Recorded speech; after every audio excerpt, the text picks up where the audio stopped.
कहाँ गए रहलू? सहेली के घरे गई रहनी। सहेली के घर का करे गए रहलू?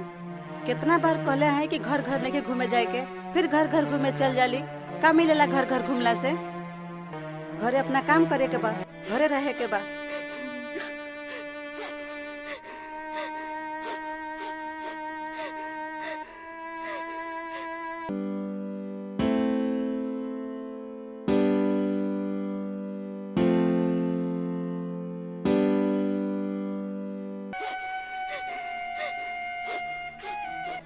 तू देख लू ना, माँ हमके कितना डांटे ली। बस पता ना कौन ऐसा गलती कर देनी कि हमके डांटे लगली। सहेली से तो मिले ही तो गए रहे। लागत बा मम्मी आ रहल बड़ी।